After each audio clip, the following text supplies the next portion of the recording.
वाह, बहुत खूब।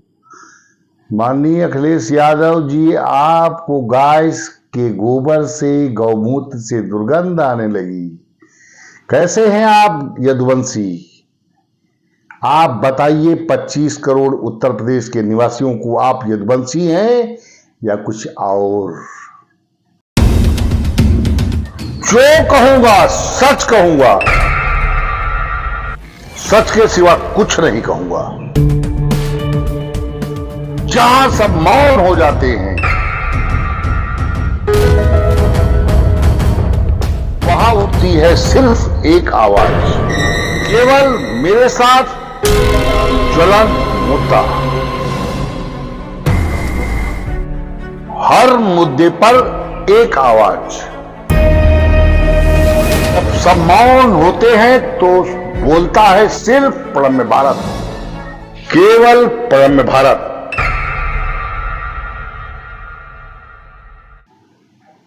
दर्शकों प्रणाम। आप देख रहे हैं प्रणम्य भारत का खास शो ज्वलंत मुद्दा। आज ज्वलंत मुद्दा में मैं ये मुद्दा लेकर हाजिर हुआ हूं कि आखिर सपा के राष्ट्रीय अध्यक्ष, उत्तर प्रदेश के पूर्व मुख्यमंत्री अखिलेश यादव जी को गाय के गोबर गौशालाओं से दुर्गंध क्यों आने लगी? क्या सत्ता के लिए इतना नीचता तक ये नेता लोग चले जाएंगे, उतर जाएंगे कि अपने आने वाले पीढ़ी को ये भी शर्म से कहना पड़े कि ये मेरे परिवारजन थे? जैसे मुगल शासक औरंगजेब के बारे में इस समय इन दिनों चर्चाएं हो रही हैं, उसी तरीके से भविष्य में यदुवंश का दंभ भरने वाले अखिलेश यादव जी के बारे में भी ऐसी चर्चाएं होंगी। मुझे याद आ रहा है कि उत्तर प्रदेश में जब स्वर्गीय मुलायम सिंह यादव जी की सरकार थी, तब मैंने एक खबर प्रकाशित की थी कि दम यदुवंश की, उपेक्षा गौवंश की। उस समय कसाईबाड़ों में लगातार गौवंश कटता था और काटने वालों को संरक्षण बरदहस्त सपा का प्राप्त था। लेकिन उत्तर प्रदेश में सत्ता जब पलटी, योगी उत्तर प्रदेश के मुख्यमंत्री बने, तो उन्होंने तमाम गौपालकों, गौ सेवा आयोग, गौ सेवा संगठन के लोगों की अपील के बाद ग्राम न्याय पंचायतों में गौशालाओं का निर्माण कराया और उन गौशालाओं में पर्याप्त मात्रा में जो भी संभव था व्यवस्था कराई। लेकिन गौशालाओं में अव्यवस्था है, ये मैं मानता हूं, इसे स्वीकार करता हूं कि गौशालाओं में अव्यवस्था है। गाय के गोबर से दुर्गंध नहीं आ रही, उसके भ्रष्टाचार से दुर्गंध आ सकती है। आपको गाय के गोबर से दुर्गंध नहीं आनी चाहिए, ये बयान नहीं देना चाहिए। आपने कहा कि उन्होंने गौशालाएं बनाई, मैं इत्र बनाऊंगा। इत्र से यादव जी चरित्र नहीं संवारा करते, क्योंकि गाय का गोबर हमारी उस परंपरा का और उसका मूत्र, दूध, दही, घी और 33 कोटि देवताओं का वास एक सनातन धर्म मानता है कि गाय में वास करते हैं, इसलिए गाय को माता कहते हैं, उसकी पूजा करते हैं। और यदुवंशी लोग भी गाय को गाय माता ही कहते हैं। आप कहां सो रहे हो? आप किस हद तक राजनीति और वोट की खातिर ऐसी चोट सनातन धर्म पर दे रहे हो कि जो सनातन धर्मावलंबी बर्दाश्त करने से अब बाहर आ रहे हैं? अब दर्शकों आप सुनिए, क्या ये बयान इनका सत्ता लोलुप नहीं लगता? वोट का सौदा करने वाला जैसे सौदागर होता है वैसा नहीं लगता?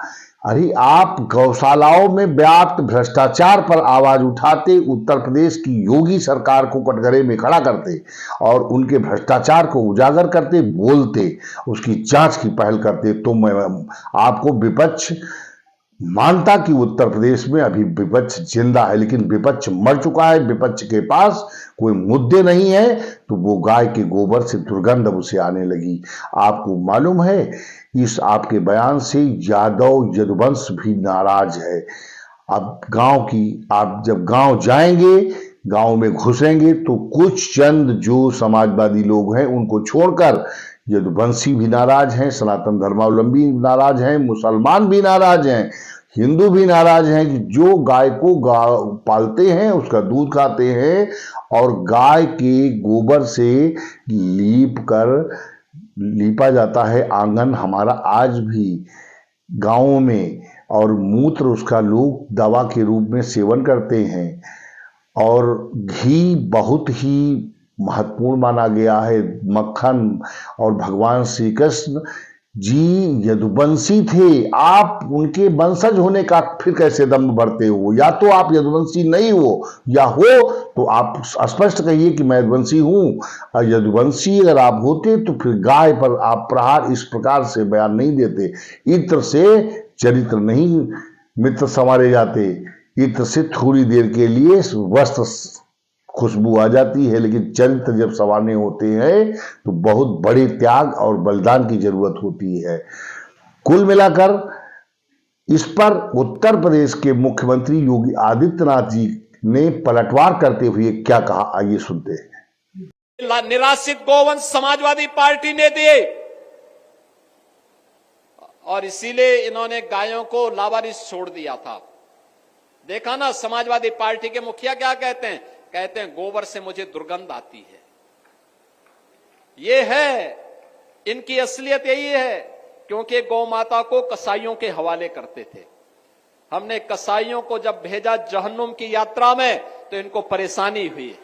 इनकी परेशानी तो वह है कि इनके मित्र कसाई सब चले गए जहन्नुम में, तो अब इन गोवंश को बचाने की चुनौती थी। तो आप ही की धरती के सपूत, आप ही के द्वारा चुने गए आंवला के विधायक ने 7,700 से अधिक निराश्रित गौ आश्रय स्थल खड़ा किए और आज वहां पर 14 लाख गोवंश की देखभाल स्वयं राज्य सरकार कर रही है और शेष हमने अन्नदाता किसानों को दिए हैं। आप भी पालिए, एक गोवंश पर 1,500 रुपया हम महीना आपको उपलब्ध करवाएंगे। अगर कोई किसान 4 गोवंश रखता है तो 4 गोवंश के लिए 6,000 रुपये महीना हम उनको देते हैं। ये लोग वोट बैंक के लिए कहां तक जाएंगे? मैंने पहले भी कहा था, अखिलेश यादव क्या कहा उन्होंने? गोबर से दुर्गंध आती है, याद है ना आपको, और इत्र से खुशबू आती है। यदुवंशी समाज के लोग गौ माता के बारे में ये विचार रखते हैं, जिससे गोबर लीपते हैं तो गांव का घर शुद्ध होता है, पूजा उसके गोबर से लीपने से होती है। तेजस्वी यादव, लालू यादव, राबड़ी जी कभी कुंभ में गए क्या? तो खाली वोट बैंक के लिए इस तरह की बातें करना, अपने काम का हिसाब नहीं देना, तो इसके हम भर्त्सना करते हैं और अखिलेश यादव की तो विशेष रूप से भर्त्सना करते हैं। वो राष्ट्रवाद और पशु पक्षी दया भाव की राजनीति की बात कर रहे हैं और ये व्यक्ति में किसी ऐसा बयान देकर के वोट संकलन की बात ढूंढ रहे हैं जिससे सत्ता प्राप्त की जा सके। ऐसी सत्ता अखिलेश यादव जी आपको मुबारक हो। मुझे तो ऐसी सत्ता से बदबू आती है, दुर्गंध आती। मुझे मेरे बाप दादा कह गए थे कि जब घर में, हमारे ताऊ कहा करते थे कि घर में जब नेता पैदा हो जाए तो बहू बेटियों को अपने आप पिता को सुरक्षित कर लेनी चाहिए, क्योंकि सत्ता के लिए नेता पता नहीं कहां तक, किस हद तक चला जाए। वो बात मुझे आज भी याद आ रही है। आपने गौवंश पर जो बयान दिया है वो बहुत ही शर्मनाक है, शर्मसार करने वाला है, और आप यदुवंश का दम भरना भी नहीं, क्योंकि आप यदुवंशी नहीं हो। आप यदुवंशी अगर होते तो आप ऐसा बयान नहीं देते। आपको गौशालाओं पर, भ्रष्टाचार पर, उनकी योगी की नीतियों पर, योगी की सरकार की जो भी योजनाएं हैं उन पर, आपको उनकी जो कार्यशैली है उस पर बयान देना चाहिए, लेकिन उस पर आप बयान न देकर के गाय को आपने निशाना बनाया ताकि एक पक्ष, एक एक मजहब आपसे खुश हो जाए, वो मजहब भी जनाब खुश नहीं है, क्योंकि वो भी चाहता है, उसमें भी कुछ लोग ऐसे हैं कि जो गाय को नहीं मानते, वरना वो भी सब भाईचारे की भावना से रहते हैं। ये आपको 2027 में भारी पड़ेगा या कमजोर पड़ेगा, ये तो आने वाला वक्त वही बताएगा। लेकिन ये बयान आपके लिए नासूर भी साबित हो सकता है। दर्शकों, हम फिर मिलेंगे किसी नए ज्वलंत मुद्दे के साथ। तब तक के लिए दीजिए मुझे इजाजत। प्रणाम। जय हिंद, जय भारत।